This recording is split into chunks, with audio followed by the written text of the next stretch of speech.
बच्चों को दुआएं, बड़ों को सलाम। फ़िज़ा है मेरा नाम। You are watching morning with Fiza. How are you? कैसे हैं आप लोग? ठीक है, तबीयत सही है? अच्छा, मैं आपसे एक बात करना चाह रही थी, क्योंकि आजकल ना सोशल मीडिया की एक, मैं क्या कहूँगी, हवा चल रही है, जिसे कहेंगे अच्छी हवा चल रही है, बुरी हवा चल रही है, तो आप मुझे कमेंट में बताएंगे। मगर मैं एक बात आपको बताऊँ, हम जैसे लोगों को ना तरजीह दे रहे हैं। तरजीह तरजीह पे मेरी बात सुनिए गौर से।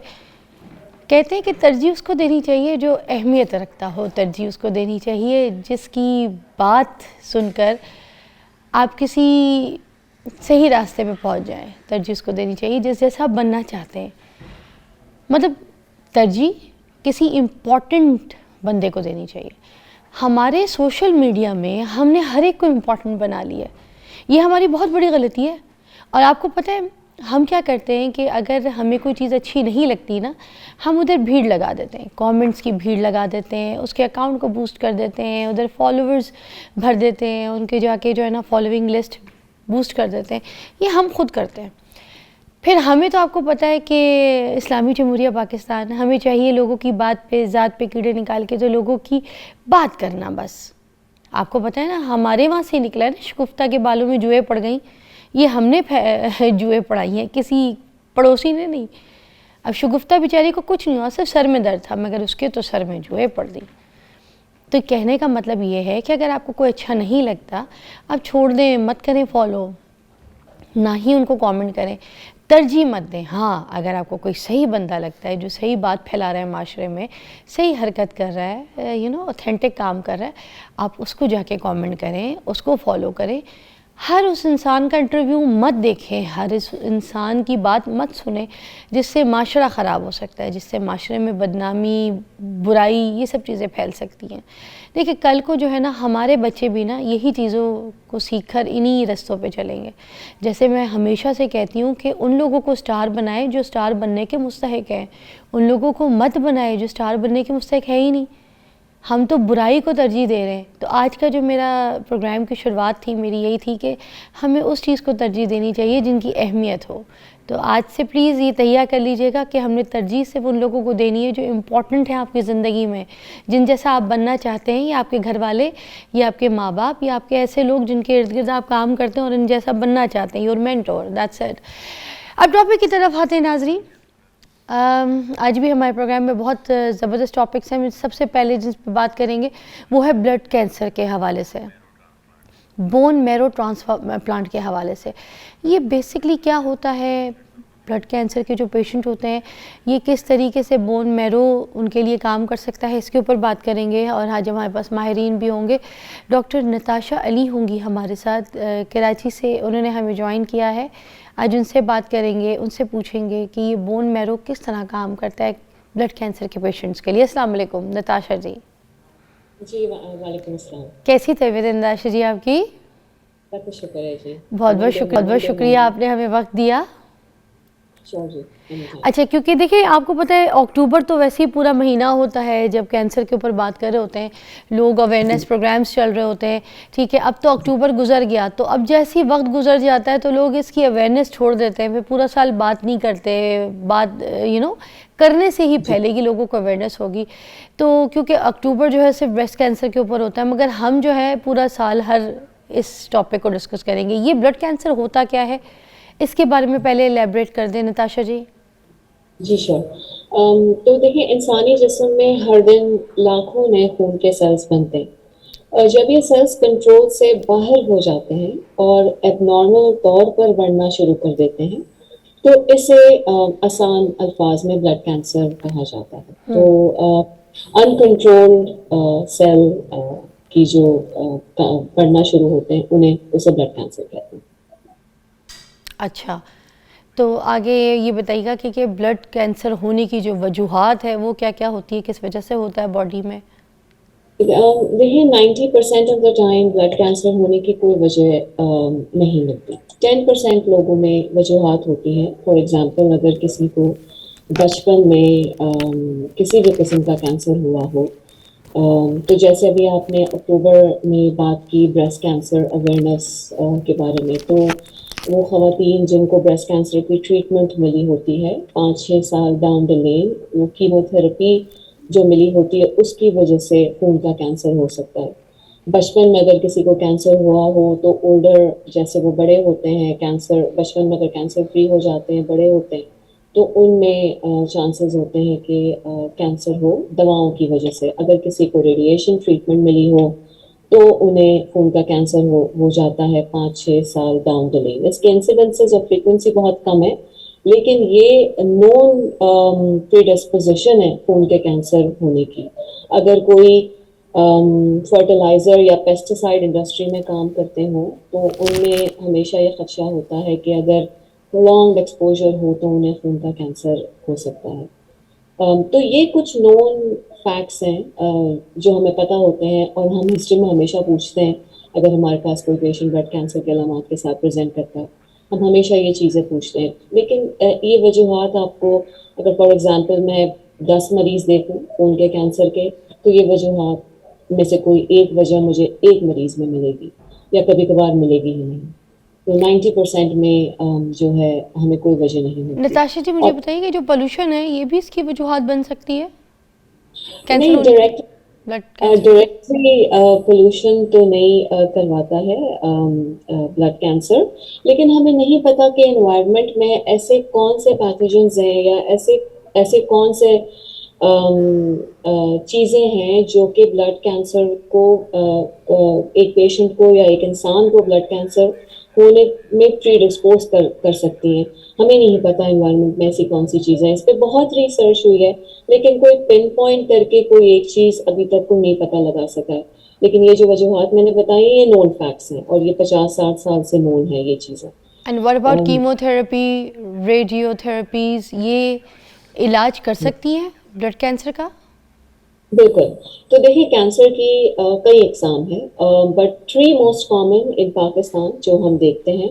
पूरी दुनिया में और टाइप्स भी हैं, लेकिन पाकिस्तान को लेके जो 3 कॉमनेस्ट चीज़ें हम देखते हैं वो है ल्यूकीमिया, लिम्फोमा एंड माइलोमा। ये 3 किस्म या 3 इकसाम है जो हम कॉमनली देखते हैं, और इन्हीं 3 बीमारियों में हम सबसे ज़्यादा बोन मैरो ट्रांसप्लांट करते हैं। तो तरीक़ेकार ये होता है कि सबसे पहले तशख़ीस मुकम्मल हो, जिसमें खून के टेस्ट और एक सिंपल टेस्ट, अगेन मैं ब्रेस्ट कैंसर को एक एग्जांपल बनाऊंगी। हर साल हम कहते हैं अक्टूबर में ब्रेस्ट कैंसर की स्क्रीनिंग होनी चाहिए। एक छोटा सा स्क्रीनिंग टेस्ट होता है मैमोग्राम, जिससे आपको आगाही मिल जाती है। तो इसी तरह खून के कैंसर्स को डायग्नोज करने के लिए अगर कोई पेशेंट कमज़ोरी, वज़न में कमी, बार बार इन्फेक्शंस होने के साथ, इन सिम्टम्स के साथ अगर प्रेजेंट करता है, तो एक सिंपल खून टेस्ट है सीबीसी, जो रूटीन में भी लोग करते हैं, है ना। गुर्दों का फंक्शन का टेस्ट कराते हैं, जिगर का फंक्शन का टेस्ट कराते हैं, उसके साथ ये खून का टेस्ट भी जरूर करवाते हैं, which is complete blood count. लेकिन अगर हमने साथ साथ ब्लड फिल्म एग्जामिन ना की तो ये टेस्ट अधूरा है। इसके साथ ब्लड फिल्म एग्जामिनेशन बहुत जरूरी है। तो सीबीसी पेरिफेरल स्मीयर रिव्यू, और ये कंप्लीट टेस्ट होता है, खाली सीबीसी टेस्ट नहीं है। एक ब्लड फिल्म का review is absolutely mandatory with CBC, जो कि अक्सर नहीं तरजीह नहीं देते लोग। लेकिन CBC with peripheral smear review 95% of the time आपको सीबीसी पर ही with the peripheral smear review diagnosis मिल जाती है। परफेक्ट। नताशा जी, आप हमारे साथी हैं, एक ब्रेक दरकार है, उसके बाद हम आपको दोबारा ज्वाइन करते हैं। हम जो है ब्लड कैंसर के ऊपर बात कर रहे हैं और उसके लिए शो कर रहे हैं। एक ब्रेक के बाद मिलते हैं।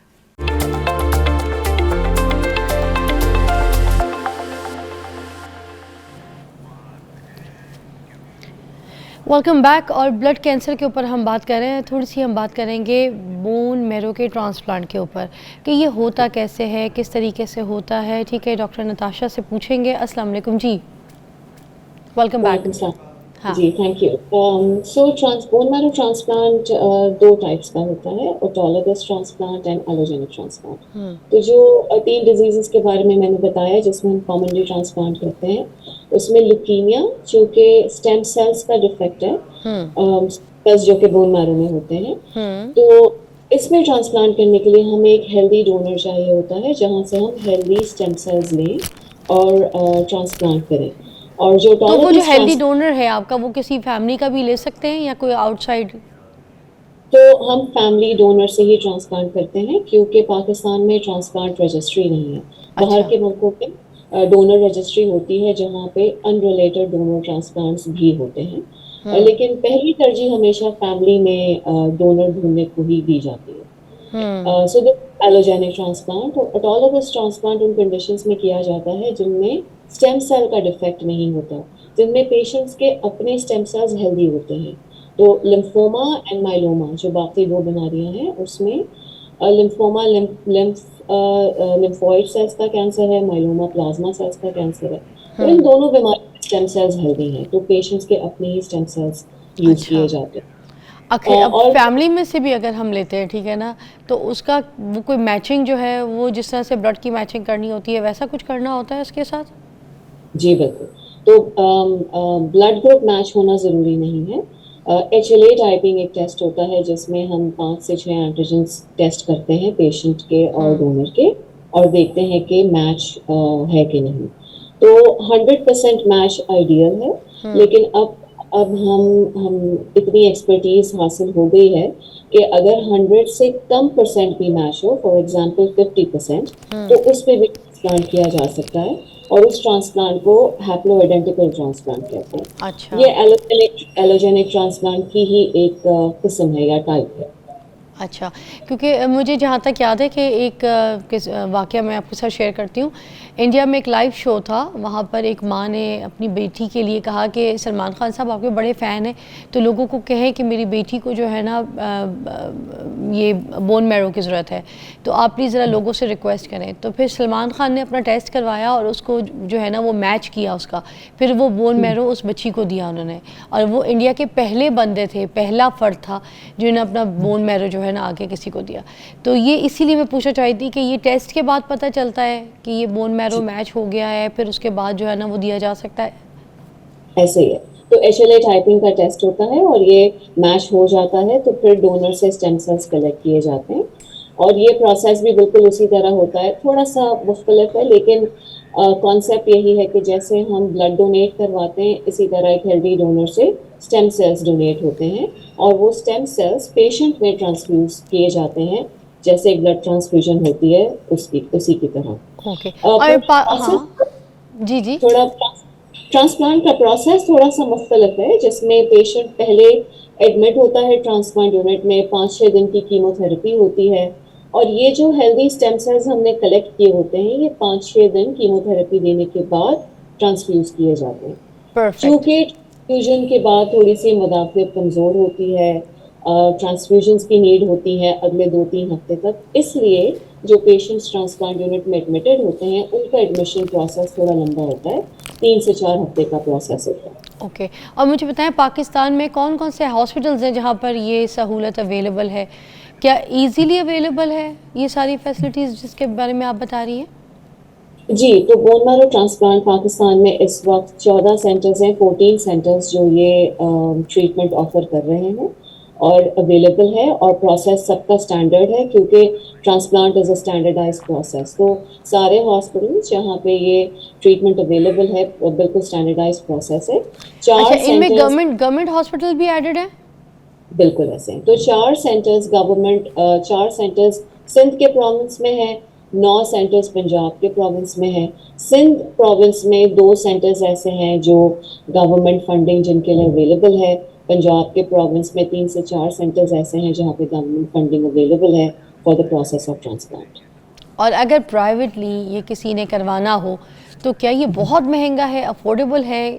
इसके भी प्राइसेस का बता दें कि क्या हर इंसान अफोर्ड कर सकता है, ऐसा है? तो देखिए, ज़ाहिर हेल्थ केयर बहुत महंगा है, तो अगर हम ट्रांसप्लांट से हट के भी पाकिस्तान में हम्म। बात करें तो आउट ऑफ पॉकेट एक्सपेंडिचर होता है हेल्थ केयर का, क्योंकि हमारे पास बाहर के मुल्कों की तरह इंश्योरेंस सिस्टम नहीं है। लेकिन हैविंग सेड दैट, हमारे अल्हम्दुलिल्लाह हमारे मुल्क में फिलांथ्रोपी इतनी है कि हम अगर कभी भी किसी भी पेशेंट के लिए कुछ भी डोनेशन कलेक्ट करना चाहें for any treatment including bone marrow transplant, तो वो आसानी से कलेक्ट हो ही जाती है।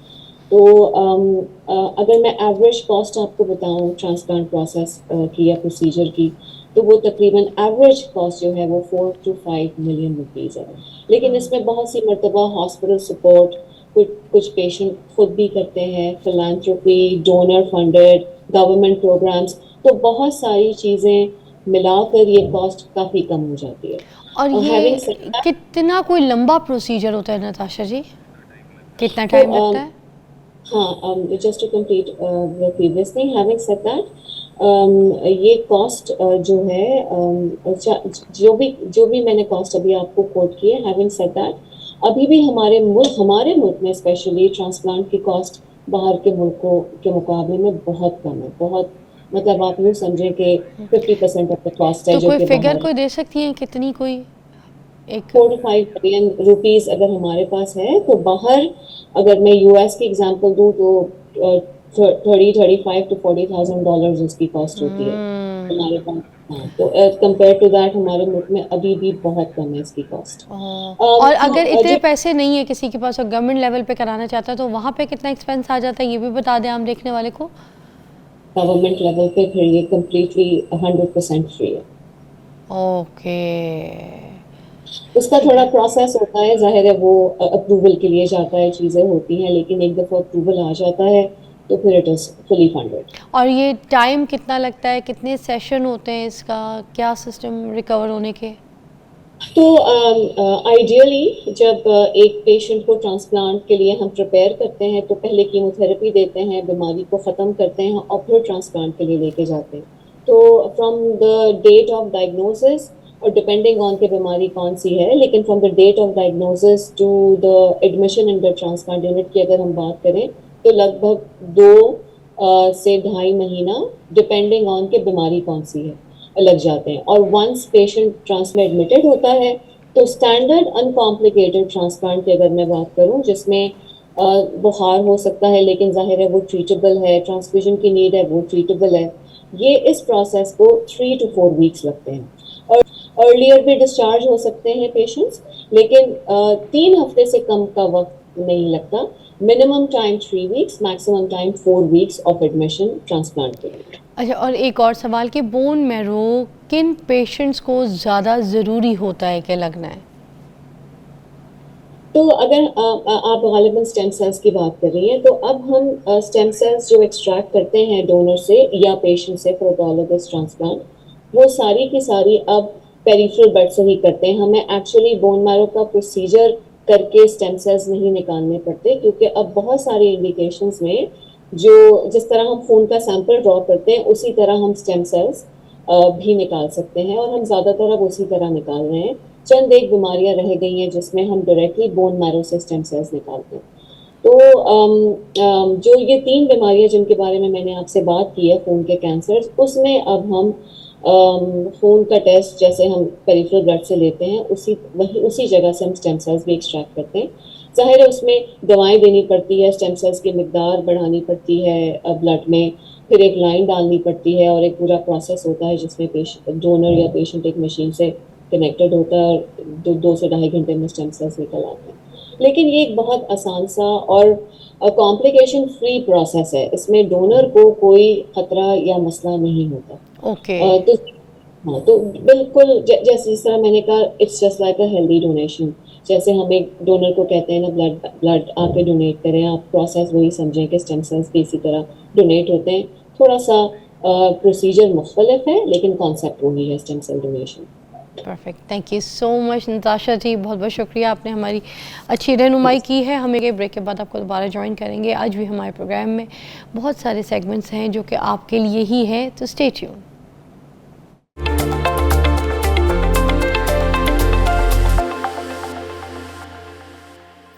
आ जाए, आए, गले लग के दिखाया अब आप मुझे, अब आप मुझे गले लग के दिखाए।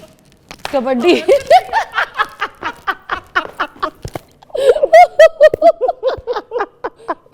मेरी बात चले, सोशल मीडिया पे कबड्डी तो हो रही है, क्या चल रहा है? शुक्र है मैं सोशल मीडिया पे नहीं हूँ, ये मेरा सैटेलाइट का शो है। हाँ, शुक्र है ना? हाँ, सही वरना बात जो है। सोशल मीडिया पे जो खिचड़ी हो रही है ना, है भाईजान, क्या हाल है? ठीक है? उफ अल्लाह, वो कहते हैं ना, ईट उठाओ सेलिब्रिटी निकलता है। हाँ। तो आप तो देखते में कोई पका रही होती होंगी, हाँ। तो वो अंदर से ढक्कन हटा के एकदम से देखती होंगी सेलिब्रिटी निकलता होगा, सारे। और वो एकदम से कहता है मेनू वायरल करो। हाँ, ये तो दौड़ चल रही है। मेरी बात सुने, वायरल एक डिजीज होती थी, नहीं सही माँ जी? बात है। हाँ, तो ये जो डिजीज है वो अब आजकल हर बंदे में फैल गई है। बंदा कहता है मेनू वायरल करो।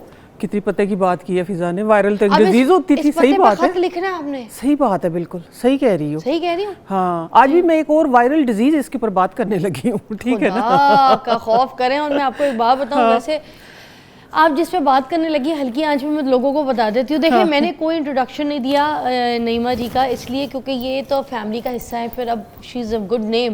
देखिए वायरल होने के बहुत से तरीके होते हैं, ये भी वायरल है, मगर इन्होंने अपना नाम आज अपनी कबड्डी वायरल होगी। हाँ वही तो बात है।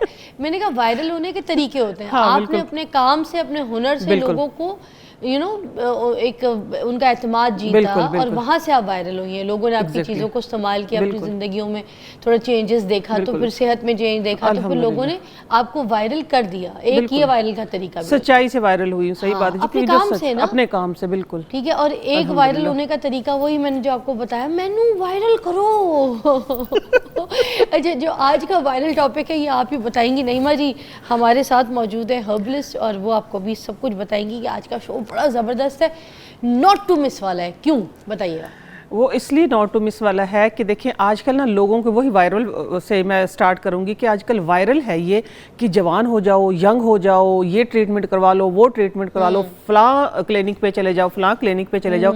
लेकिन क्योंकि मैं क्लिनिक घर में ही बना लेती हूँ, अच्छा, मैं क्लिनिक किचन से ही निकाल लेती हूँ। मेरा जो किचन क्लिनिक है मेरा, ठीक है, तो मैं आप लोगों को वो सस्ते जो वायरल डिजीज चला हुआ है ना आजकल के, विटामिन सी, बुटॉक्स, और आप चांद की तरह चमकेंगे, और आप क्या कहते हैं सबसे खूबसूरत नजर आएंगे। तो मैं आज आप लोगों को ना बिल्कुल ही कम डेज में और बिल्कुल ही कम खर्चे में, 1 रुपए में, 2 रुपए वाला भी सीजन मेरा खत्म हो गया, 1 रुपए में, 1 रुपए में इंशाल्लाह अगर आप मेरे बताए हुए तरीके से अमल करेंगे ना, एक खाने की चीज है, एक पीने की चीज है, आप चांद की तरह चमकेंगे। अगर आपकी शादी है तो आप शादी वाले दिन कोई नजर आएंगे, ठीक है। रंग गोरा करने रंग गोरा, स्किन टाइट, नईमा जी, ओहो, रंग गोरा, स्किन टाइट, ठीक है।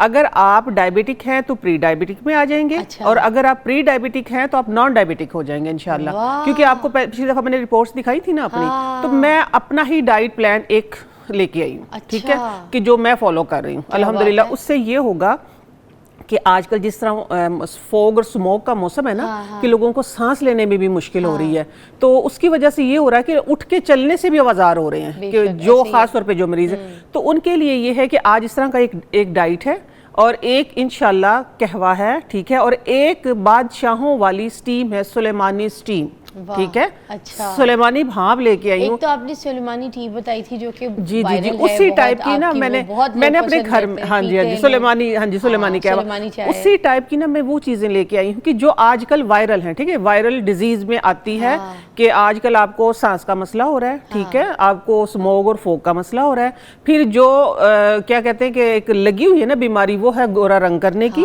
स्किन को यंग करने की, तो ये सारे तरीके आज आपको बिल्कुल 1-2 रुपए में ही मिलेंगे इंशाल्लाह। क्या बात। अच्छा, जो गोरी लड़कियां होती हैं उनको सांवली लड़कियां अट्रैक्ट करती हैं कॉलेजेस में, मैंने ये मोस्टली देखा है। और जो गोरी लड़कियां नहीं होती हैं, थोड़ी सी सांवली, थोड़ी सी टैन कॉम्प्लेक्शन की होती हैं, जो पैदा ही ऐसी होती हैं, वो अगर उनकी सहेलियाँ स्कूल कॉलेज में थोड़ी सी गोरे रंग की हैं तो वो उनसे बहुत इंस्पायर होती हैं, बहुत पसंद करते हैं। और मैंने देखा रिश्ते भी उन लड़कियों के बहुत ज़्यादा आते हैं जो जिनके रंग गोरे होते हैं। पहले तो एक बात कह दूँ, फिर हम यहाँ पे सिखाएंगे भी आपको गोरा रंग करने की जो नुस्खे होते हैं, मगर छोटी सी बात ये कि अल्लाह ताला ने जैसा भी आपको बनाया है ना, बस कॉन्फिडेंट रहे। एक 1 टोन स्किन होनी चाहिए जिसमें बहुत चिट्टा और काला is not the matter, but क्योंकि जिन लोगों को बहुत शौक है तो वो फिर क्लिनिक से बेहतर है कि अपने घर पे हर्बल तरीके से, जिसका कोई नुकसान नहीं है, रंग को अगर गोरा करना चाहते हैं, कुछ बच्चियाँ करना चाहती हैं, तो फिर after this break, short take a break.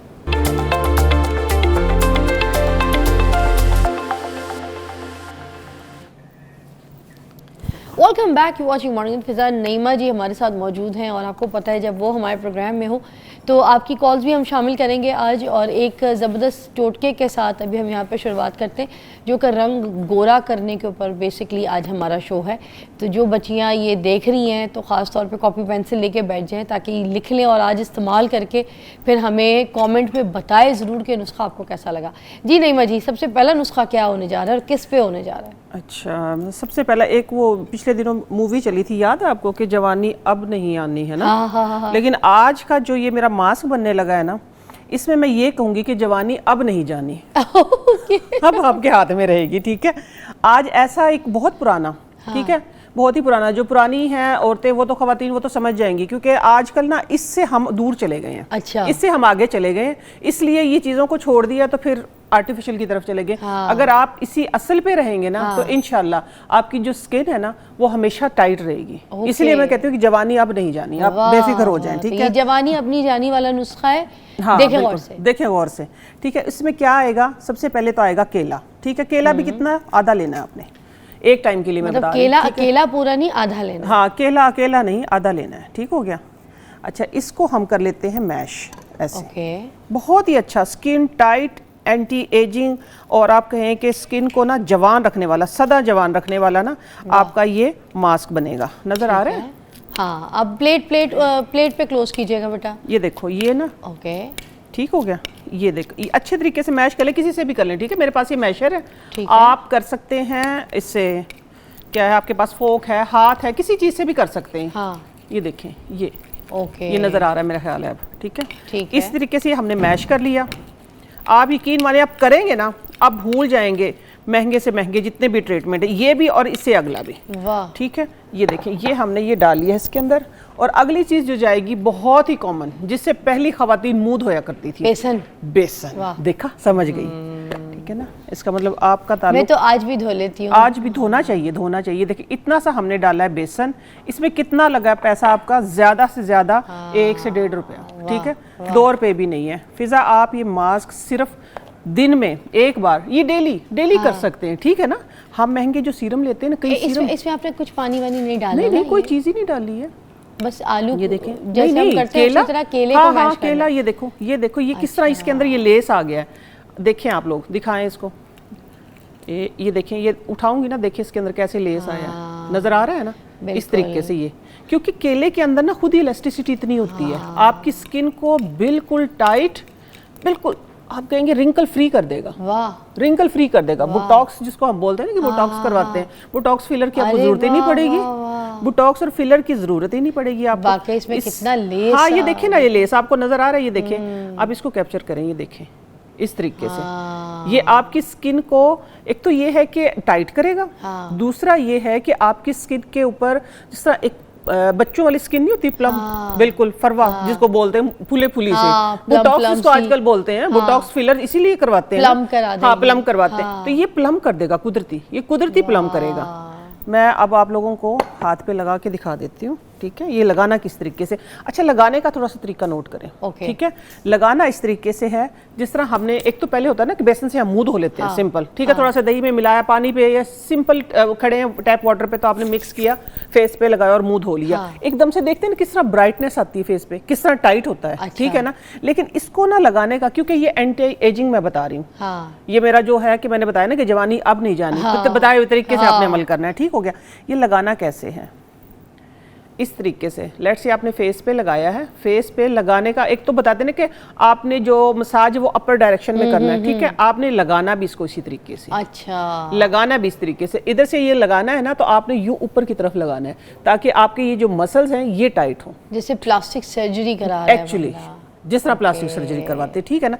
ये इस तरीके से आपने लगाना है, ऐसे, इस तरह नहीं लगाना, ठीक है, ठीक है ना। आपने यूं लगाना है अपने मसल्स को, और इसका फिर आपने तकरीबन देखिए, थोड़ा सा जब आप जाते हैं, घर से निकलते हैं, पैसा जेब से निकालते हैं, निकलने का भी टाइम, उधर बैठने का भी टाइम, आखिर 5-6 घंटे आपके लगते हैं ना, जब भी आप किसी ट्रीटमेंट के लिए जाते हैं। और इसके लिए सिर्फ आप 30 मिनट निकालें डेली, वाह, सिर्फ 30 मिनट। मगर ये डेली करना है? डेली करें ना, क्योंकि देखें बाकी जो आर्टिफिशियल ट्रीटमेंट आप करवाते हैं ना, उनको डेली नहीं करवाना पड़ता, वो एक टाइम के लिए होते हैं, उसके बाद फिर आपको रिपीट करवाना पड़ता है। 30 मिनट रोज, अगर कहीं दावत पे जा रहे हैं, बाहर जा रहे हैं, अगर आप इंस्टेंट चाहते हैं, ठीक है ना, इंस्टेंट चाहते हैं, इंस्टेंट ग्लो आएगा इससे, ठीक है, इंस्टेंट ग्लो आएगा। उसके लिए आपको मसाज करना पड़ेगा, ठीक है, मसाज करना पड़ेगा अपर डायरेक्शन में। लेकिन इसको रिमूव करने के बाद आप ग्लिसरीन से कर लें, आप कैस्टर ऑयल से कर लें, क्योंकि कैस्टर ऑयल मैं समझती हूँ कि one of the best skin के तीनों बैरियर को प्लम करने के लिए। क्या बात है, हाँ, ठीक है। स्किन के एक न्यूज़ की ब्रेक है, इसको बता दें, फिर रिमूव करना है। हाँ, इसको रिमूव करना है। रिमूव करने के बाद अगला जो मैंने बताया ना कि अगला मैं एक serum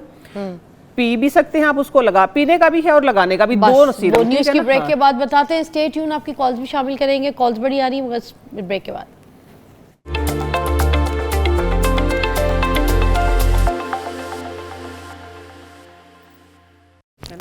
welcome back watching morning with Fiza. और एक और नुस्खा जो कि आपने कहा सीरम बताएंगी कुछ पीने के लिए सीरम बनाएंगे एक हम, ठीक है। हाँ। वो पिए भी गए और हम लगाएं भी गए, ठीक है। हाँ, तो वो केले अगर के आप ये 14 दिन का, ठीक है। हाँ, केले के मास के बाद ये पूरा ना 14 दिन का है। अगर आपकी शादी है, आपकी दोस्त की शादी है, आपकी रिलेटिव कोई भी इवेंट है, ठीक है ना, अब जिस तरह, तो आपने 14 दिन लगातार करना है। 14 दिन के बाद आप उस फंक्शन में, चाहे आप दुल्हन है चाहे आप दुल्हन की दोस्त, आप क्वीन लगेंगी। ओहो, ठीक है, क्वीन वाली लुक आएगी आपकी। अब वो बनेगा किस चीज से, ये पूछो।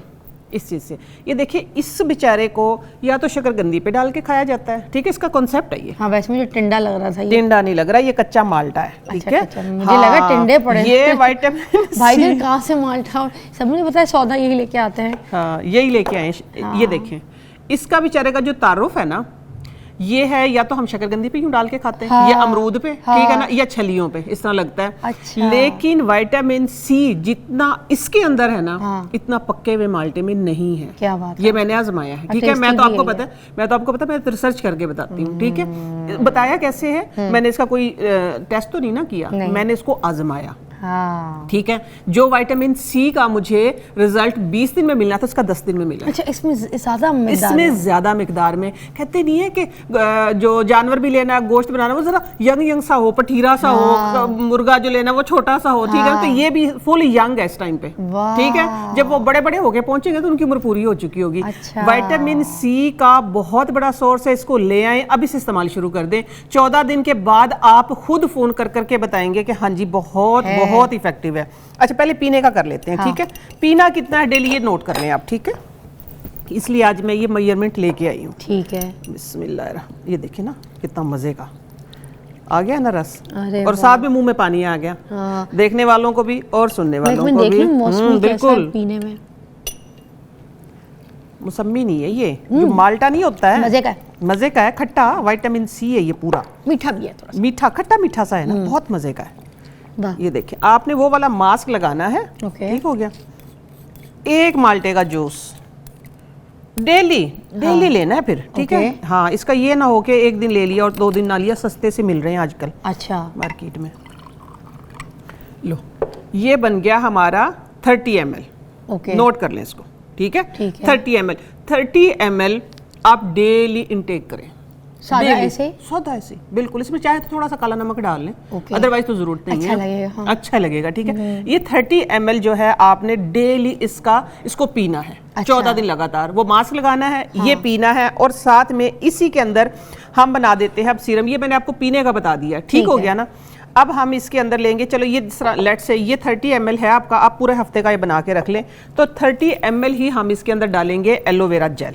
अच्छा, आप मतलब विटामिन सी का सीरम बनाने जा रही हैं? एक्चुअली विटामिन सी भी, ठीक है ना, स्किन को साथ में हाइड्रेट भी करेगा आपके, और स्किन को ब्राइट और टाइट, क्योंकि विटामिन सी जो है ना, वो ऐसा है कि जो हर बंदा लगा सकता है, मर्द खवातीन सब। एक तो आपकी स्किन को ब्राइट करता है, लाइट करता है, स्किन को यंग करता है, और स्किन के ऊपर जितने भी आपके पिगमेंटेशन है चाहे, ठीक है, 60 तक। क्या डाल रही है ये एलोवेरा जेल, ठीक है। ये देखो, ये एलोवेरा जेल डाल दिए मैंने इसके अंदर।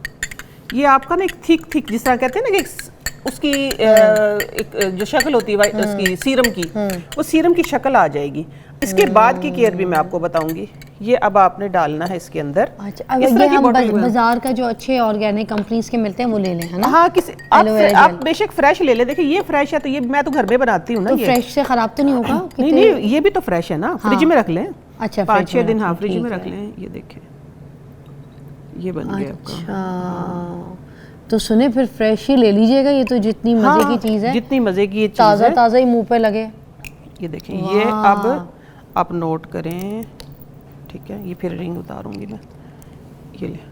अच्छा, विटामिन सी जो है ना, मोस्टली रात को लगा के सोया करें, उससे ये होता है कि पूरी रात विटामिन सी काम करता है आपकी स्किन काम करता है ना। अब ये वो विटामिन सी है। देखिए, अब आपने बता दिया ना, आपने वो बताया कि जो हम मार्केट से लेते हैं, ठीक है ना, वो उसके अंदर केमिकल्स होते हैं, ठीक हो गया। लेकिन ये वो वाला विटामिन सी आप धूप में लगाएं, आप चूल्हे के सामने लगाएं, आप मेकअप से पहले लगाएं, मेकअप उतारने के बाद लगाएं, दिन में 10 बार लगाएं, ठीक है। भी हो गया तो जल्दी हो गया ना। अब देखिए, ये स्किन के अंदर अच्छे तरीके से, ये हाथ लगा के पेनिट्रेट हो गया। अब इस ये देखिए थोड़ी देर में और 5 मिनट के बाद ये फुल ड्राई हो जाएगा, आपकी स्किन के अंदर कंप्लीट पेनिट्रेट हो जाएगा।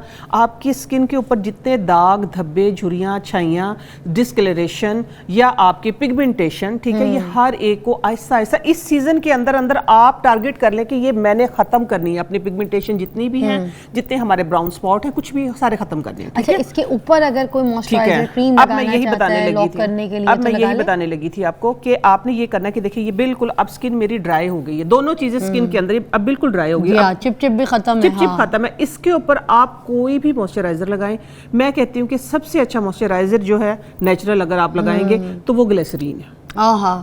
इस सर्दियों की तो मैं कहती हूँ सर्दियों की तोहफा है। मैं आपने ग्लिसरीन लगा के उसके ऊपर या फिर देखे ना कोई फील हो रहा है, बिल्कुल भी नहीं। बिल्कुल तो सुनिए, ग्लिसरीन इसके अंदर भी ऐड किया जा सकता है? इसके अंदर अगर ऐड करेंगे ना तो फिर ये अच्छे से स्किन के अंदर पेनिट्रेट नहीं होगा। ऊपर बाद में लगाएं, पहले जस्ट करा दें। हाँ, एज ए आप मॉइस्चराइजर लगा लें, या इसके ऊपर आप कोई भी मॉइस्चराइजर लगाना चाहते हैं आप सन ब्लॉक लगाएं, ठीक है, इसके ऊपर सन ब्लॉक भी लगा सकते हैं आप। सन ब्लॉक लगाएं, आप रिपीट करें, जब मुंह धोएं जब ये सीरम को लगाएं। आप इतना सारा ये बना के रख ले, तकरीबन 10 दिन का 14 दिन का इकट्ठा भी बना सकते हैं, फ्रिज में रखें, फ्रिज में खराब नहीं होगा, क्योंकि देखिए नेचुरल चीजें ना, ऑर्गेनिक चीजें हैं कि ये है कि बाहर रखेंगे तो स्मेल ना कर जाए या खराब ना हो जाए। तो आप डेली बनाने से बेहतर है कि आप उसको रखें फ्रिज में और हर वक्त इस्तेमाल करें। अच्छा, और मुझे एक और चीज लगती है कि नींबू तो डायरेक्ट अगर चेहरे पे लगाते हैं तो वो इरिटेट करता है, ये नहीं करेगा कभी भी, है ना? बिल्कुल भी नहीं इरिटेट करेगा, बिल्कुल भी। ये देखिए ना, हाथ आपके एलोवेरा भी है इसके अंदर, बिल्कुल हाथ आपके, अच्छा मर्द खवातीन बच्चे बड़े बूढ़े सब लगा सकते हैं इसको।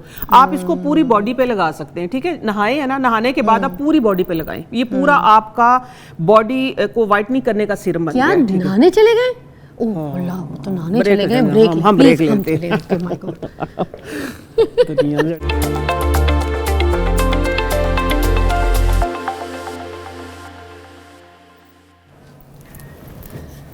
Welcome back. अब किचन के सेगमेंट में भी कुछ ज़बरदस्त चीज़ें हैं जो कि आपको देखना लाजमी है। नईमा जी, क्या क्या चीज़ें हैं? मुझे तो अनार दिख रहा है, मुझे तो इतनी कटी हुई रंग बिरंगी सब्जियां दिख रही हैं।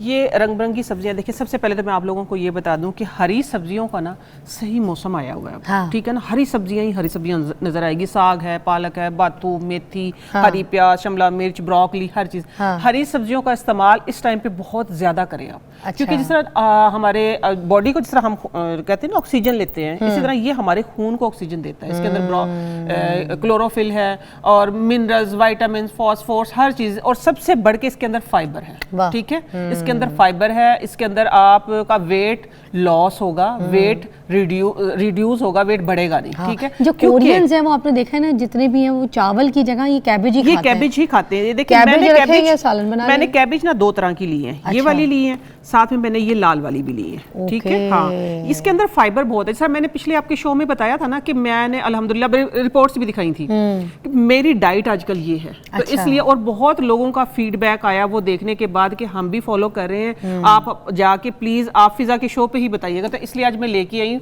ये ना सिर्फ आपका शुगर मेंटेन करेगा, क्योंकि मेरी तो है ये डाइट। हाँ। ठीक है, मैं साथ साथ में आप लोगों को चले बताती भी हूँ, काम भी शुरू करती हूँ। बिस्मिल्लाह। अच्छा, खूबसूरती का भी राज यही है कि इंसान सब्जियां खाए, सब्जियां खाए। ठीक है ना, इससे चेहरे पे आता है ना, नुमाया होता है, चेहरे पे आता है। ये वाहिद सब्जी एक ऐसी, मैं कहती हूँ कि ग़िज़ा है अल्लाह ताला की तरफ से, एक ऐसी नेमत है कि जो आप खाते हैं तो आपके मुंह पे निकल के आती है, मुंह बताता है, आपका कलर फ्रेश हो जाएगा। ठीक है, ये देखिए मैंने इतना सा बस सिर्फ सौते करना, हमने इसको ज्यादा नहीं करना। ठीक है, ये इतनी जो सब्जी है ना मैं 2 दिन में खाती हूँ, 1 दिन में नहीं खाती हूँ। ठीक है, इसको हम देसी घी, ऑलिव ऑयल, खोपरे का तेल, जिसमें हमें पसंद है, जैसे मेरे पास ये ऑलिव ऑयल है। ठीक है, तो इसके अंदर मैंने डालनी है ये बिस्मिल्लाह। थोड़ी तो सी करना आपने सौता ही है, सौते करना है बस। ठीक है, इसके अंदर है कौन कौन, साथ साथ में मैं बताती हूँ। ये देखिए, ये है रेड वाली कैबेज, ये है ग्रीन, ये है ग्रीन प्याज, आप नोट करते रहें। ठीक है, इसके अंदर थोड़ी सी है गाजरें। हाँ, गाजर के साथ है ये शिमला मिर्च, ये है ब्रोकली। ठीक है, अगर ब्रोकली किसी के पास नहीं है, लेट्स से, क्योंकि हर कोई देखता है ये देखिए कितना खूबसूरत सा, ये बहुत ही ये नहीं है कि बन नहीं सकती, अगर ब्रोकली नहीं है तो बाकी भी तो चीज़ है। आप ब्रोकली की जगह मैं बताती हूँ पुदीना धनिया ज्यादा इस्तेमाल करें। अच्छा, हाँ, पुदीना धनिया ज्यादा इस्तेमाल करें। अच्छा, इसके साथ में ये होती रहेगी फिजा, मैं आपको ये बताती हूँ कि ये खाने से एक तो आपका पेट भरा भरा रहेगा। ठीक है, आपको खाने की तलब नहीं होगी। आप इसको नाश्ते में भी खा सकते हैं, आप इसको स्नैक्स के तौर पे भी खा सकते हैं, वो साथ साथ में इसके अंदर चेंज कर सकते हैं। मतलब ये आपका चावल और रोटी दोनों है? दोनों है, आपके चावल रोटी दोनों है। जिस तरह मैंने आप लोगों को पहले ही बताया था ना कि मैं तो रोटी खाती हूँ, क्योंकि मैं तो रोटी लवर हूँ, खाना खाती हूँ मैं। आप इधर आ जाए, मैं उसको चलाती रहती हूँ। हाँ, आप इसको चलाएं। तो ठीक है, इसके साथ ये है फिजा कि मैं जब कहवा लेती हूँ तो उसके साथ भी ये ले लेती हूँ, एज स्नैक्स भी लेती हूँ। अगर रोटी मैंने खानी है, जो कि बहुत टाइम बता चुकी हूँ कि मैं जो की रोटी खाती हूँ, थोड़ा बहुत उसके अंदर बेसन या जायके में इतनी अच्छी है। मैंने अभी रिसेंटली शुरू की है, बहुत अच्छी मैंने बताया था, मुझे आज मेरे ख्याल से 10-12 दिन हो गए। जायके में तो मैं कहती हूँ जौ की रोटी तो बड़ी बेहतरीन है। अच्छा, तो उसके साथ ये होता है कि उसके साथ ये बहुत अच्छा लगता है। हाँ, अगर आप चाहें, ठीक है, तो इसके अंदर अंडा डाल सकते हैं, ठीक है। इसके अंदर ऐसे? हाँ, नहीं, आप अंडा बॉईल करके भी डाल सकते हैं, आप अंडा वैसे भी इसके अंदर डाल सकते हैं। तो ये थोड़ा सा आपका बन जाएगा कि अंडे के साथ एक ऑमलेट टाइप बन जाएगा। अच्छा। ठीक है, हाँ, अंडा इसके अंदर आ जाएगा। चाहे अगर आप लोगों ने प्रोटीन लेना है तो इसके अंदर आप उबले हुए चने डाल सकते हैं, उबली हुई बीन्स, कोई भी लोबिया डाल सकते हैं, या आप चिकन डाल सकते हैं, ठीक है, रेड बीन्स, गोश्त, कोई भी चीज़। लेकिन मैं ऐसे लेती हूँ, देखें, जो डायबिटिक हैं वो इंशाल्लाह प्री डायबिटिक हो जाएंगे अगर आप इसको फॉलो करते हैं। 3 टाइम इसको खा लें इतने को। अच्छा। अगर आप प्री डायबिटिक है तो इंशाल्लाह नॉन डायबिटिक हो जाएंगे। मुझे उम्मीद है इंशाल्लाह मैं दोबारा टेस्ट करवाऊंगी तो मेरी रिपोर्ट बिल्कुल क्लियर आएंगी। ठीक है, इसके अंदर अच्छा अब आपने करना क्या है, इसके अंदर हरी मिर्ची मैंने नहीं डाली है, ठीक है। हरी मिर्चों की जगह मैंने डाली है, मैंने एक सॉस बनाई हुई है, ये कोई बात नहीं। ये तो शॉर्टकट पकड़ लिया, मैं इसको नहीं पकड़ सकती। आप भी ना पकड़े। ये नहीं है यार। अच्छा, ठीक है। देखिए, ये मैंने ना एक सॉस बनाई हुई है। अगर आप लोग कहेंगे तो इंशाल्लाह नेक्स्ट में सॉस बनाना आप लोगों को सिखाऊंगी। मैंने इसके अंदर क्या डाला है, थोड़ी सी चिली फ्लेक्स, ठीक है, थोड़ा सा सिरका, थोड़ा सा इसके अंदर ऑरिगेनो, ये चीजें डाल के, और इसके अंदर थोड़ा सा मैंने अदरक लहसुन का पाउडर डाला हुआ है। ये दिखा दें अंदर से, ये दिखा दें, मैं इसे डालते हुए मैं दिखा दूंगी या प्याली में डाल के दिखाऊं? दिखा देंगे प्याली में। ये देखें इसका, ये देखिए टेक्सचर ऐसे बनेगा, ये टेक्सचर ऐसे बनेगा, ठीक है। चिली फ्लेक्स है, चिली फ्लेक्स है, इसके अंदर अदरक लहसुन का पेस्ट है इसके अंदर, ठीक है। अनारदाने का थोड़ा सा इसके अंदर, अनारदाने की चटनी बनाई हुई है मैंने, आप ये कह सकते हैं, और थोड़ा सा सोया सॉस और सिरका। अच्छा, हाँ, ये चीजें मैंने इसके अंदर डाली है। बेसिकली ये लाल चटनी आपने तैयार की है, लाल चटनी मैंने तैयार पुलाव वगैरह के साथ इसके अंदर अगर आपने डालनी है ब्लैक पेपर और सॉल्ट, हाँ, तो फिर आपने ये नहीं डालनी, मैं फ्लेवर चेंज करती हूँ। वो तो देखिए बताने की चीज थी, मैंने बता दी। सम टाइम ऐसा हो कि आपका दिल चाह रहा तो आपने सिर्फ ब्लैक पेपर और सॉल्ट डाल दिया इसके अंदर और कोई चीज नहीं डाली। किसी टाइम आपने चिली फ्लेक्स डाल दी, कोई फ्लेवर चेंज कर लिया, ठीक है, क्योंकि फ्लेवर चेंज करके आप खा सकते हैं ना। ये देखिए, ये अब इसके अंदर डालेंगे हम इतना सा, इसका फ्लेवर देखना अब कितना अच्छा आएगा। हाँ, बस आप इसको करें। इसको खाना अब किस तरीके से है, आप लोगों ने चाहे तो आप बाउल में प्याली के साथ, ठीक है, आप इसको आराम प्याली में डाल के चम्मच के साथ खाएं, ठीक है। साथ में आप एक ग्रीन टी का कप ले लें, ठीक है, या आप दूध भी ले सकते हैं थोड़ा सा ठहर के। दूसरी चीज में ये है कि जिस तरह मैं खाती हूँ रोटी के साथ, ठीक है। अच्छा। हाँ, रोटी के साथ मैं ये करती हूँ कि रोटी के अंदर सम टाइम उसका मैं सैंडविच बना लेती हूँ अपने आप को करने के लिए कि मैं भी कोई एक क्या कहते हैं रैप खा रही हूँ, ठीक है। आजकल बच्चे सारा रैप खाते हैं, ठीक है ना, ये हमें चाहिए। तो आप इस तरीके से भी कर सकते हैं। चाहे तो आप राइस बॉईल करके, ठीक है, मैं राइस खाती हूँ, ठीक है, मैं रोटी खाती हूँ फिजा, मैं इनकार नहीं करती, सब कुछ खाती है। अल्लाह ताला ने खाने की चीजें बनाई हैं। देखिए, मेरी बात सुने, मैं आर्टिफिशियल कोई चीज इस्तेमाल नहीं करती, कोई मल्टीविटामिन मैं नहीं लेती। अच्छा। उसकी देखिए, अब इस बॉडी को पूरी को तमाम चीजों की जरूरत है, ठीक है, कोई चीज हमारे ऊपर बंद नहीं कर दी गई है। लेकिन अगर आप हेल्दी हैं तो आप लोगों से रिक्वेस्ट है आप इत्तेदाल में रह के खाएं। अगर आप पेशेंट हैं तो आप खाएं, लेकिन मॉडरेशन में खाएं ना, मॉडरेशन, लेकिन आप उसकी टाइप चेंज कर लेना। जिस तरह मैं राइस बॉईल कर लेती हूँ, ठीक है, राइस बॉईल करके उसका सारा स्टार्च निकाल देती हूँ, तो फिर ये वेजिटेबल मिक्स करके इतना अच्छा, इतनी अच्छी। एक बात कह के ब्रेक लेती हूँ, आपकी बात मुझे अच्छी लगी, मैंने कहा तो लोगों को कान में जरा दोहरा दूं कि देखें, सब कुछ खाएं, मॉडरेशन में खाएं। कुछ आप सोशल मीडिया पे जो चीजें देखते हैं ना, आपको डराया जा रहा होता है, धमकाया जा रहा होता है, ये नहीं खाना, वो नहीं खाना, ये खाने से ये हो जाएगा, वो खाने से ये हो गया है, ये डराना है आपको। ये देखें, वो कह रही है ना, मैं सब कुछ खाती हूँ, तो आप भी खाएं। मैंने आप लोगों से वादा किया, मैं झूठ नहीं बोलती, मैं पूरा इंशाल्लाह डाइट प्लान इधर भी दूंगी। मैं आप कैसे झूठ बोल सकती हैं, लोगों को इतनी आप हेल्प कर रही हैं। ब्रेक के जाने को बोले, जब तक हम इसको पका लेते हैं। चलें, आप आए ब्रेक के बाद इंशाल्लाह ये बना के आपको मैं प्रेजेंट करके दिखाऊंगी, ठीक है। मिलते एक शॉर्ट ब्रेक के बाद।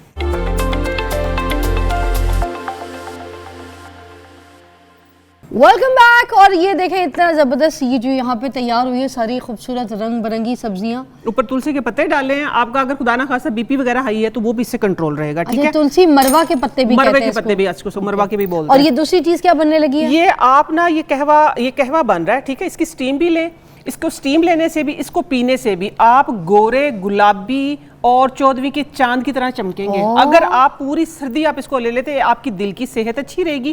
ठीक है, आपके लीवर डिटॉक्स बन गया है, ये लीवर भी डिटॉक्स रहेगा आपका, और आप इसको कंटिन्यू करेंगे ना, तो जब आपका लीवर फंक्शन ठीक होगा तो आप इधर से पिंक नजर आएंगे। ये देखिए, इसकी स्टीम भी लेते रहे और साथ में आप इसको करते रहे। देखिए फिजा, स्टीम लें इसकी, ये देखिए,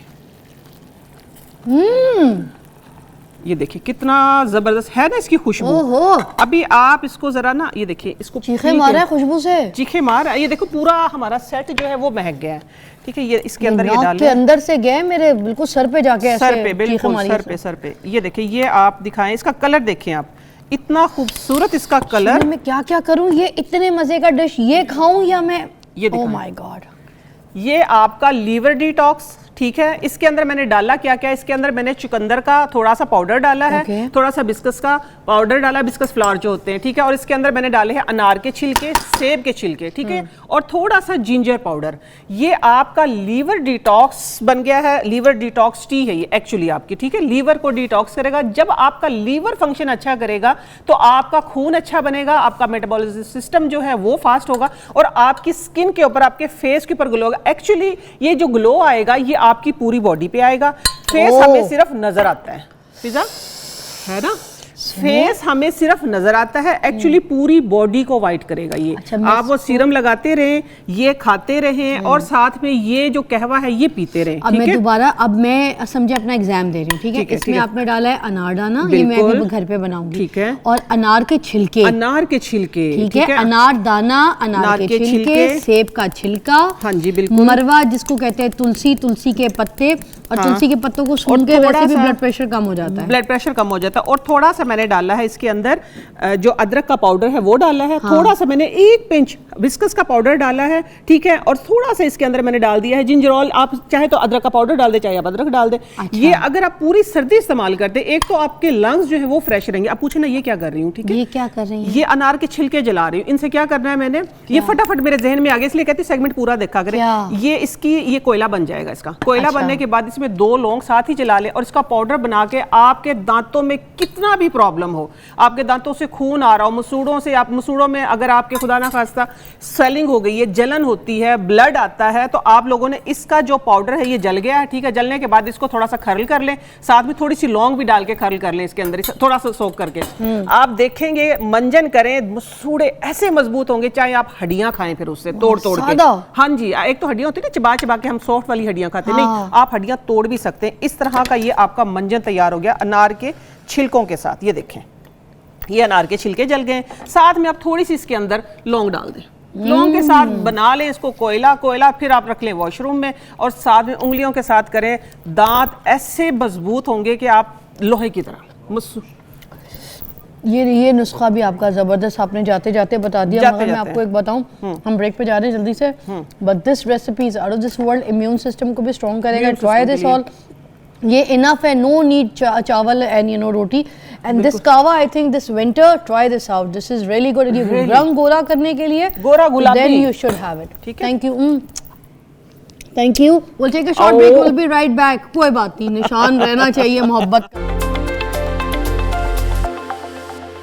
okay, welcome back, you watching morning with Fiza. नाज़रीन, ज़बरदस्त सेगमेंट है, देखिएगा ज़रूर। अभी हमारे पास ये जो मेहमान है, ये एक आप सुनते हैं ना बैंड बाजा बारात, तो ये बैंड बाजा बारात के ही मेहमान हैं हमारे पास। हमारे पास ये ट्रेडिशन होता था, पहले लोग अपनी बारात को बड़ा स्पेशल बनाते थे, बारात आती थी बैंड बाजा बारात के साथ। अब मैं एक बात ये कहना चाह रही थी कि अभी जो है ना, इन लोगों की दुकानें हम लोगों ने ठंडी कर दी हैं। ये हमारा बड़ा कल्चर था लाहौर का, लोग बहुत पसंद करते थे। किसी की एंट्री हो रही है, कोई इवेंट्स हो रहे हैं, तो पंजाब का इतना खूबसूरत कल्चर था कि बैंड बाजा बारात के साथ होता था। मैंने तो कराची में भी इस तरह से शादी, मेरी बहन की शादी हुई थी बैंड बाजा बारात के साथ इसी तरह। मुझे तो ये चीज़ें देखनी हमें मिलती थी, अब नहीं मिलती। तो अब हम आपको यहाँ पर इन लोगों से मुतारिफ करवाएंगे और बताएंगे कि ये कैसे और कब से काम कर रहे हैं और अब क्या फ़र्क जो है वो देखने को मिलता है। अस्सलाम वालेकुम जावेद साहब, कैसी तबीयत है? वालेकुम सलाम। आपके साथ आपके जी, ही इज़ माय यंगर सन, आपके साहबजादे मास्टर अली असगर साहब। वाह जी, ज़बरदस्त। तो कब से काम कर रहे हैं आप लोग? ये मैम हमें तकरीबन 160 साल हो गए हैं। 160 साल? जी, ये अली असगर, मास्टर अली असगर साहब मेरा बेटा है, ये 5वीं पीढ़ी है हमारे इस काम में, बैंड के काम में। वाह वाह वाह। तो मुझे बताएं, पहली जो एक नस्ल आप लोग की थी, उसमें जो टाइम पीरियड था जब बैंड बाजा बारात होता था और अब क्या फ़र्क देखते हैं? बस ये अपना टाइम के हिसाब से होता है। जो पहले दौर था उस दौर के हिसाब से, और जो अब दौर है, अब आपको पता है कि सोशल मीडिया का दौर है। तो अल्हम्दुलिल्लाह, शुक्र है अल्लाह पाक का कि बहुत ज़्यादा रिस्पेक्ट लोग करते हैं। जहाँ भी जाते हैं इंशाल्लाह वो पक्के कस्टमर बन जाते हैं। पक्के कस्टमर बन गए। तो मेरी बात सुने, आप आए हैं हमारे प्रोग्राम में, तो मैं चाहूँगी कि फ़ौरन के फ़ौरन कोई ज़बरदस्त जो आपका बड़ा वायरल हो, आपको बहुत पसंद हो खुद भी और लोग बड़े डिमांड करते हो, वो ज़रा म्यूज़िक हमें यहाँ पर बैंड बाजा ज़रा तरीके से सुनाएं। जी बिल्कुल। मैडम नूर जहाँ का गाना है, जिस दिन से पिया दिल ले गए, ये हमारा जिस दिन से जी जी पिया दिल ये ले ट्रेंडिंग पे चल रहा है हमारा। वाह वाह वाह, तो दुख दे गए। जी जी बजाइएगा।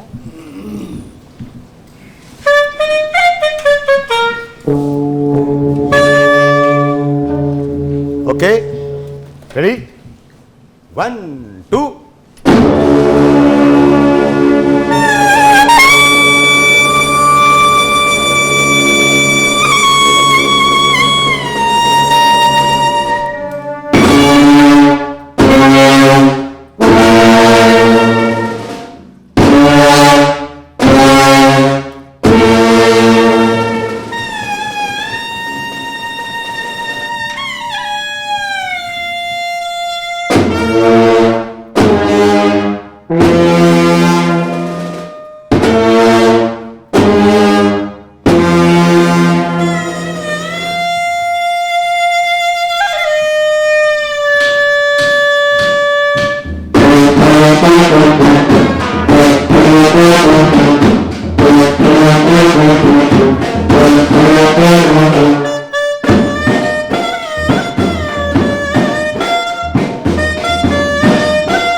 जिस दिन से पिया दिल ले गए, दुख दे गए, उस दिन से बड़ी तन्हाई, चैन नहीं आए।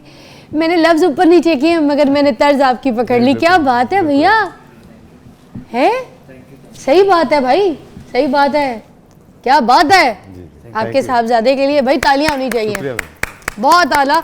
और मुझे ये बताइए कि किसी शादी का जैसे फंक्शन हो या किसी इवेंट का फंक्शन हो, बारात का ही फंक्शन की बात करते हैं, तो जब आप लोगों को बुलाया जाता है तो कोई आप लोगों के प्राइजेस भी डिफरेंट होते हैं?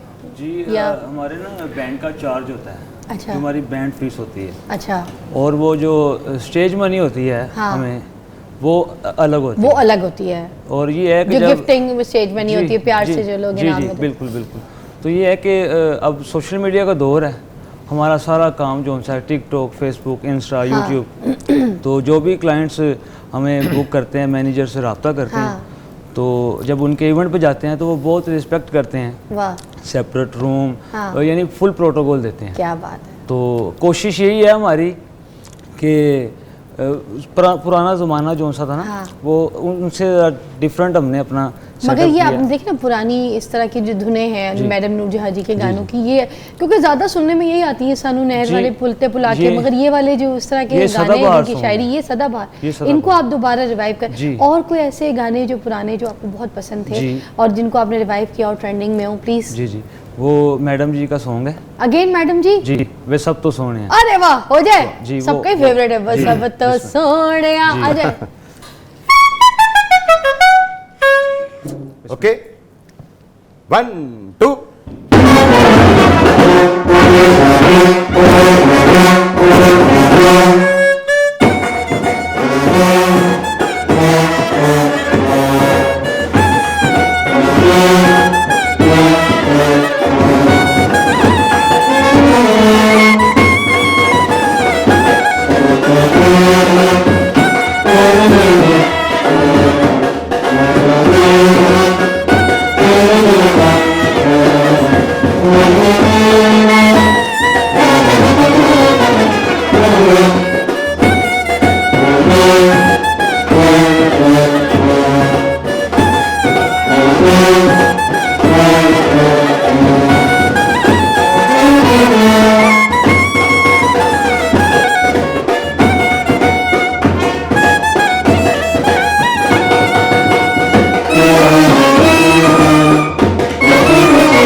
वाह जी। और अब नाजरीन, भले मैं कहती हूँ, देखें कोई भी कुछ कह रहा है, अच्छा कह रहा है, बुरा कह रहा है, मुझे लोगों की नहीं सुननी, मगर हमारी बड़ी अच्छी मेहमान जो हैं, जो हमारे शो पे आती भी रहती है, नबिया अली ख़ान, उनको क्योंकि मैं उनकी शादी अटेंड नहीं कर सकी और वो ख़ास मेरे पास यहाँ पे आके मुझे दावत दे के गई थी, तो मैं औरतों की बहुत इज़्ज़त करती हूँ, मैं औरतों की बहुत रिस्पेक्ट करती हूँ, सिर्फ इसलिए नहीं कि मैं ख़ुद एक औरत हूँ, मैं कहती हूँ औरत एक नाजुक चिड़िया होती है, औरत का मजाक बनाना, उसकी तौहीन करना और उसको बेइज्जत करना माशरे में मुझे नहीं अच्छा लगता कि किसी को करना चाहिए। किसी खुशी में शरीक होना चाहिए, किसी की खुशी को सेलिब्रेट करना चाहिए, मुझे ऐसा लगता है। कोई भी अपनी खुशी को जिस तरीके से सेलिब्रेट करे, अगर आपके साथ अपनी खुशी बांट रही हैं वो, तो बांटने में कोई बुराई कोई नहीं है। मैं बस ये कहूँगी कि अगर आप उनको पसंद नहीं करते तो खुदा के लिए उनके बारे में गंदे गंदे अपने यूट्यूब की थंबनेल के लिए गंदे लफ्ज़ बना के, गंदी बातें करके खुद वायरल होने की कोशिश ना करें। और अगर उनकी खुशी में शरीक होना है तो मैंने आज ये बैंड बाजा बारात जो है ये नबी अली ख़ान की खुशी में यहाँ पे शो पे बुलाया है, ताकि मैं उनको जो हूँ कॉन्ग्रेट्स कर सकूँ कि मैं आ नहीं सकी, मगर आपको बहुत बहुत मुबारक हो अपनी शादी की, अपनी ज़िंदगी की। अल्लाह ताला आपके सफ़र को आसान करे और आपके मियाँ को और आपकी ज़िंदगी को बहुत खुशियाँ दे और अल्लाह ताला आपको बुरी नज़रों से बचाए और खुश रहें। और मैं बस यही कहूँगी, खुशियों को अपनी झोली में, दामन में छुपा के रखें। ये वो खुशियाँ हैं जो अल्लाह ताला ने आपको बड़ी तकलीफ़ और सफ़र के बाद दी है। लोगों की ज़िंदगी में इसका मजाक उड़ाने का किसी को मौका मत दें, क्योंकि ये जो सोशल मीडिया है सिर्फ़ और सिर्फ वो दुकान है जिसमें किसी की तौहीन, किसी की अजियत या किसी को जलील करने के लिए ये जो है ना अपने थंबनेल निकाल के बैठे हुए हैं। तो किसी की आंखें जो थंबनेल है ना, उनसे दूर रहें। बहुत बहुत मुबारक हो नबी आपको आपकी शादी की। खुदा हाफिज़।